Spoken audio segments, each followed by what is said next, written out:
తాజ్మహల్ అనగానే మనకు గుర్తొచ్చేది షాజహాన్ ముంతాజ్ల ప్రేమ. ముంతాజ్ ప్రేమ కోసం షాజహాన్ తాజ్మహల్ కట్టించాడంటారు. కానీ తాజ్మహల్ షాజహాన్ కాలానికి 300 ఏళ్ల ముందే నిర్మించారంటే నమ్ముతారా? పిఎన్ ఓక్ రాసిన తాజ్మహల్ ద ట్రూ స్టోరీ బుక్లో తాజ్మహల్ రాణి ముంతాజ్ సమాధి కాదని, అదొక పురాతనమైన శివుడి గుడని చెప్తుంది. తాజ్మహల్ అసలు పేరు తేజో మహాలయ. ఇలాంటి ఎన్నో టెంపుల్స్ని మొఘలులు ఆక్రమించి ధ్వంసం చేయడం లేదా అక్కడ వేరే కట్టడాలు కట్టడం మనకు తెలుసు. కానీ తాజ్మహల్ అందాన్ని చూసిన షాజహాన్ అప్పటి జైపూర్ మహారాజు అయిన జైసింగ్ దగ్గర నుంచి తాజ్మహల్ని లాక్కున్నారు. ఇలా లాక్కున్న టెంపుల్స్ని మ్యాన్షన్స్ని వాళ్ళకి ఇష్టమైన వాళ్ళ సమాధులుగా మార్చడం మొఘలులకి కొత్త ఏం కాదు. ఓక్ తన ఎంక్వైరీని తాజ్మహల్కి ఆ పేరు ఎలా వచ్చింది అన్న విషయం దగ్గర నుండి మొదలుపెట్టారు. ఆయనకు 2 విషయాలు అర్థం కాలేదు. ఒకటి, మహల్ అన్న పదం అప్పటి వరకు ఆఫ్ఘనిస్తాన్ నుండి అల్జీరియా వరకు ఏ ముస్లిం కంట్రీలోనూ వాడలేదు. కానీ కొంతమంది మహల్ అన్న పదం ముంతాజ్ పేరు నుండి తీసుకున్నారని అంటారు. మొఘలులు తమ ప్రియమైన వాళ్ళ పేరుని దేనికైనా పెట్టాలంటే వాళ్ళ పేరులో మొదటి 3 అక్షరాలతో పెడతారు, అంతేగాని చివరి 3 అక్షరాలతో పెట్టరు. పైగా ముంతాజ్ అసలు పేరు ముంతాజ్ ఉల్ జమానీ. తాజ్మహల్ అనేది చేంజెస్ చేసిన హిందూ దేవాలయం అని ఓక్ తన బుక్లో రాశారు. ముంతాజ్ షాజహాన్ లవ్ స్టోరీ కూడా కల్పితం. షాజహాన్ కొన్న 7 భార్యల్లో ముంతాజ్ ఒకరు, అంతే. వాళ్ళ మధ్యలో ప్రేమ అంతకంటే ఏం లేదు. ముంతాజ్ 14వ బిడ్డకి జన్మనిస్తూ చనిపోయిన తర్వాత షాజహాన్ ముంతాజ్ చెల్లిని పెళ్లి చేసుకున్నాడు.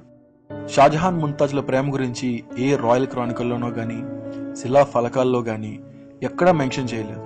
అంతేకాకుండా చాలా డాక్యుమెంట్స్ పరిశీలించిన ఓక్ తాజ్మహల్ షాజహాన్ కాలానికి ముందే నిర్మించారని, దాన్ని రాజ్పుట్స్ పూజించేవారని కనుక్కున్నారు.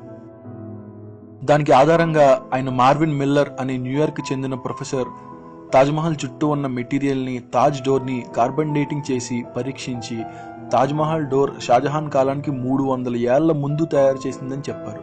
షాజహాన్ పుట్టడానికి 300 ఏళ్లు ముందే తయారు చేసిన డోర్ తాజ్మహల్ నిర్మాణంలో ఎలా వాడగలరు? తాజ్మహల్లోకి వెళ్ళేటప్పుడు చెప్పులు తీసి లోపలికి వెళ్ళాలి. అసలు మొఘలుల్లో ఆ ఆచారమే లేదు. అందులోనూ ఒక సమాధి దగ్గరికి వెళ్తుంటే ఖచ్చితంగా చెప్పులు వేసుకుంటారు. తాజ్మహల్ గుడి కాబట్టి చెప్పులు తీసి వెళ్ళడం అనే ఆచారం 100 సంవత్సరాలుగా అలవాటు అయిపోవడం వల్ల అలా కొనసాగుతూ వచ్చింది. ఆగ్రాలో ప్రజలు శివభక్తులు. శ్రావణ మాసంలో వాళ్ళు ఆగ్రాలో ఉన్న 5 శివాలయాలు పూజ చేసేవారు.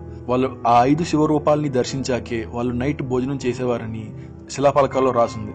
కానీ గత కొన్ని సెంచరీస్గా వాళ్ళు కేవలం 4 గుళ్ళనే పూజిస్తున్నారు. అవే బాల్కేశ్వర్, పృథ్వీనాథ్, మనకామేశ్వర్, రాజరాజేశ్వర్. వాళ్ళ పూర్వీకులు పూజించిన ఆ 5వ గుడి ఎక్కడుందో వాళ్ళకి తెలియదు. అదే అగ్రేశ్వర్ మహాదేవ్ నాగనాథేశ్వర్, అంటే ఆగ్రా దేవుడు నాగనాథేశ్వరుడు అని. ఇండియా మొత్తంలో 12 జ్యోతిర్లింగాలు ఉన్నాయి. జ్యోతిర్లింగాలు అంటే అవుట్ స్టాండింగ్ శివ టెంపుల్స్. మనకి తెలియని ఇంకో జ్యోతిర్లింగమే తేజో మహాలయ అలియాస్ తాజ్మహల్. తాజ్మహల్లో ఉండే శివుడే నాగనాథేశ్వర్. తాజ్మహల్ పారాపెట్ మీద naga symbols or cobra symbols ఉంటాయి. కానీ షాజహాన్ తాజ్మహల్ని సొంతం చేసుకున్నాక ఈ నాగనాథేశ్వరుడి విశిష్టత ఎవరికీ తెలియకుండా పోయింది. నాగనాథేశ్వరుని తేజ్లింగ అని కూడా అనేవారు. తాజ్మహల్ పైన మనకి ఒక రకమైన లోహంతో చేసిన పినాకిల్ కనిపిస్తుంది. అది త్రిశూలం ఆకారంలో ఉంటుంది. అయితే చాలా మంది మొఘలులు అది ముస్లిమ్స్కి సీక్రెట్ సింబల్ గుర్తు అని అంటారు. కానీ వాళ్ళ గుర్తుల్లో అర్ధచంద్రకారంలా ఉండి దాని మీద స్టార్ ఉంటుంది. బట్ ఇది కంప్లీట్ త్రిశూలం లాగే ఉంటుంది. తాజ్మహల్ మీద చాలా ఫ్లవర్ డిజైన్స్ ఉంటాయి. సరిగ్గా అబ్జర్వ్ చేస్తే ఎక్కడైతే ముంతాజ్ సమాధి ఉందో దానిపైన డోమ్ మీద జిల్లేడు పువ్వు ఆకారంలో చేసిన కార్వింగ్స్ కనపడతాయి. జిల్లేడు పువ్వు పాయిజనస్, కానీ హిందువుల్లో శివుడిని ఆ పూలతో పూజిస్తారు. శివుడికి ఈ జిల్లేడు పువ్వు అంటే చాలా ఇష్టమని వాళ్ళు నమ్ముతారు. దాని రేఖలు ఓం ఆకారంలో ఉంటాయి, అందుకే అది పవిత్రం.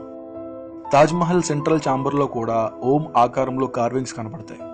యూరోపియన్ ట్రావెలర్ అయిన జాన్ ఆల్బర్ మాండెల్సో 1638 అంటే ముంతాజ్ చనిపోయిన 7 సంవత్సరాల తర్వాత ఆగ్రా పర్యటనకి వచ్చారు. ఆయన ఆగ్రా సిటీ అందాల గురించి, ఆయన మెమరీస్ గురించి బుక్లో రాసుకున్నారు.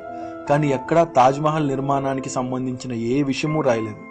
అమెరికన్ ట్రావెలర్ పీటర్ ముండీ కూడా ముంతాజ్ చనిపోయిన సంవత్సరం లోపే ఆగ్రా వచ్చారు. ఆయన కూడా తాజ్మహల్ గురించి ఎక్కడా ప్రస్తావించలేదు. ఆగ్రాలోని టెంపుల్స్, మ్యాన్షన్స్ గురించి మాత్రమే ఆయన రాశారు. ఇప్పటికీ తాజ్మహల్లో చాలా డోర్స్ సీల్ చేసే ఉన్నాయి. వాటిలోకి ఎవరికీ అనుమతి లేదు.